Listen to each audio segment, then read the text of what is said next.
Entendido no primeiro vídeo de que um sistema de pesquisa é composto por uma formulação de hipótese, observação, um teste de hipótese e, por fim, um desenvolvimento da teoria, passamos agora para abordar os temas relacionados ao planejamento, que ligam, uma vez que nós temos a formulação da hipótese, ou seja, um objetivo de pesquisa, até a observação. O primeiro ponto que nós vamos observar é o de fatores. Fatores nada mais é do que seriam os limites de uma pesquisa. Quando a gente avalia se é uma pesquisa bem feita, bem realizada, quando a gente lê um artigo científico, as primeiras coisas que a gente tem que se acostumar a fazer é verificar se os fatores que foram utilizados permitem que o desenvolvimento de teorias ou o nível de resposta, as conclusões que o trabalho chega, são adequadas ou não. Se existe uma relação entre o que foi feito e o que será dito. Então vamos observar como é que isso se estrutura. Então, o que são fatores da pesquisa científica? Dado que nós temos um sistema de estudo,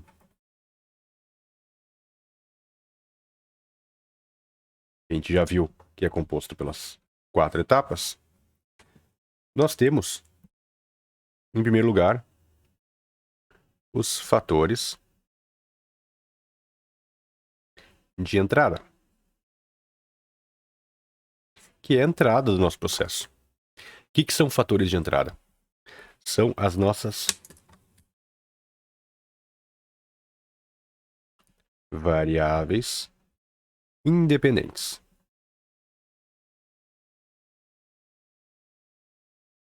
É aquilo que a gente está modificando para tentar verificar se causa um efeito dentro da nossa saída. Então nós temos, por consequência, fatores de saída, que são nossas variáveis dependentes. Por que são independentes dependentes? Independentes porque independem da natureza por si. Nós determinamos quais são essas variáveis aqui. Nós estabelecemos quais são os objetivos e, a partir disso, por exemplo, no tratamento de aço, estabelecemos alguns tipos de temperatura para têmpera. As diversas temperaturas são variáveis independentes.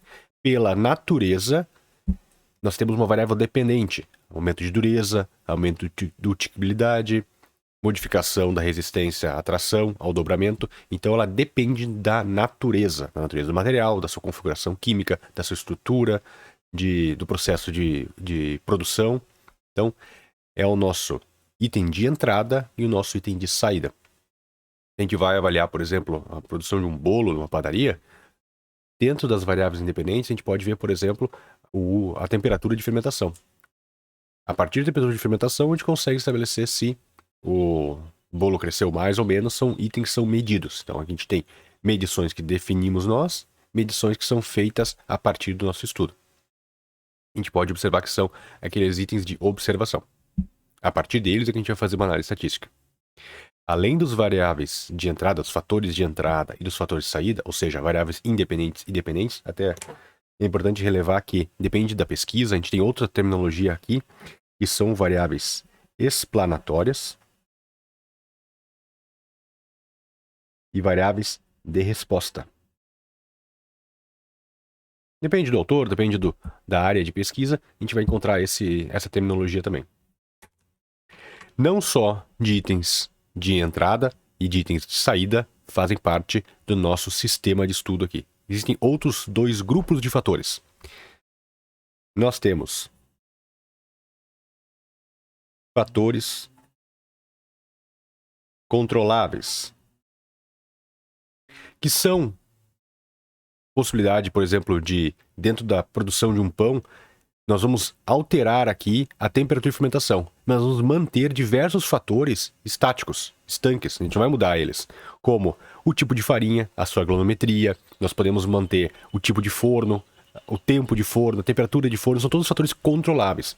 Eles vão estar explicados lá no método do trabalho, todos eles estão, mas esses aqui são importantes que eles estejam bem definidos, porque a gente entende que são fatores que poderiam gerar a modificar a nossa variável de resposta, mas a gente vai manter fixo, a gente vai garantir que eles estão mantendo os fixos, para que tenha uma demonstração de correlação, de causalidade entre as variáveis independentes e dependentes. Então isso aqui está bem lá apresentado no nosso método.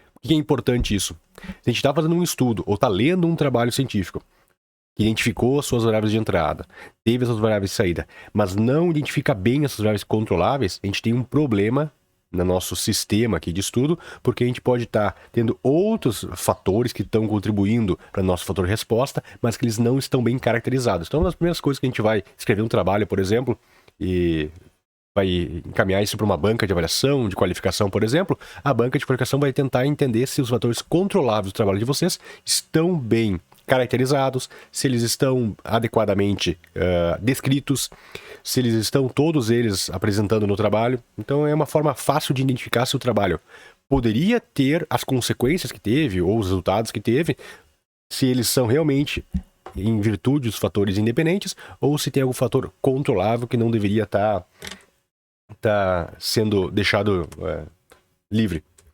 Nós temos ainda fatores incontroláveis. Existem fatores, então, que nós não temos a capacidade de manipulação, mas nós podemos identificar.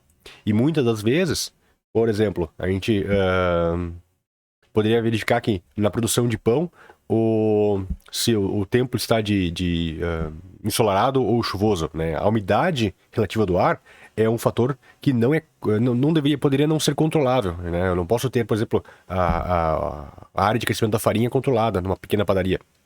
Então, ele se torna um fator incontrolável. Mas o caso dele ser um fator incontrolável não quer dizer que eu não estou mensurando ele, que eu não estou verificando. Eu só não tenho controle sobre esse fator. Então, a relação entre fatores de independentes ou explanatórios, de saída ou de resposta, minha lista de fatores controláveis e minha lista de fatores incontroláveis é que dá a robustez ou os limites desse trabalho.